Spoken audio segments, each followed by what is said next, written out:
সালমানের সঙ্গে প্রেম ছিল, জানালেন প্রীতি। বলিউড ভাইজান সালমান খান, যার প্রেমিকার তালিকাটা দীর্ঘ। ৫৯ বছর বয়সেও তিনি বলিউডের সবচেয়ে কাঙ্ক্ষিত অবিবাহিত পুরুষ। এই প্রেমিকার তালিকায় কারা ছিলেন আর কারা ছিলেন না তা নিয়ে ধোঁয়াশা রয়েছে। ভক্তরা প্রায় রোজই নতুন প্রেম খুঁজে বের করার চেষ্টা করেন সালমান খানের জন্য। কিন্তু বলিউড অভিনেত্রী প্রীতি জিন্তা কি কখনো প্রেম করেছিলেন সালমানের সঙ্গে? এত বছর পর সরাসরি এই প্রশ্নের মুখে পড়তে হচ্ছে ২ সন্তানের মা প্রীতিকে। বেশ কিছু বক্স অফিস সফল ছবিতে জুটি বাঁধতে দেখা গেছে প্রীতি সালমানকে, তবে কোনো দিনও তাদের পর্দার রসায়ন পর্দার বাইরে দেখা যায়নি। কিন্তু এবার সালমানের ৫৯তম জন্মদিনে কি সেই ইঙ্গিত নিজেই রেখে দিলেন প্রীতি?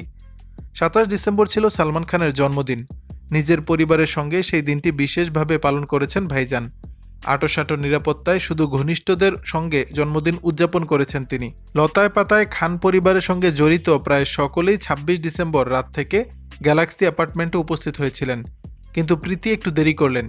জন্মদিনের একদম শেষ বেলায় হাজির হলেন এক স্যান্ডেলে। ভাইজানের সঙ্গে বিশেষ মুহূর্তের কোলাজ তৈরি করে লিখলেন, শুভ জন্মদিন সালমান, শুধু জানাতে চাই তোমাকে সবচেয়ে বেশি ভালোবাসি, বাকিটা বলবো যখন কথা হবে। আর হ্যাঁ, আমাদের আরও কিছু ছবি প্রয়োজন, না হলে পুরনো ছবিগুলি পোস্ট করতে থাকবো। প্রীতির এমন ভালোবাসার বহরে ভেসে গেছেন ভক্তরা। একজন অভিনেত্রীকে উদ্দেশ্য করে বলেছেন, অবশেষে সবচেয়ে কাঙ্ক্ষিত শুভেচ্ছাটি পেলেন ভাইজান। এর উত্তরে প্রীতি জানিয়েছেন, হ্যাঁ, কারণ আমি আমেরিকায় আর এখানে এখনই ওর জন্মদিন। কিন্তু সত্যিই কি প্রীতির সঙ্গে এমন কোনো সম্পর্ক ছিল সালমানের?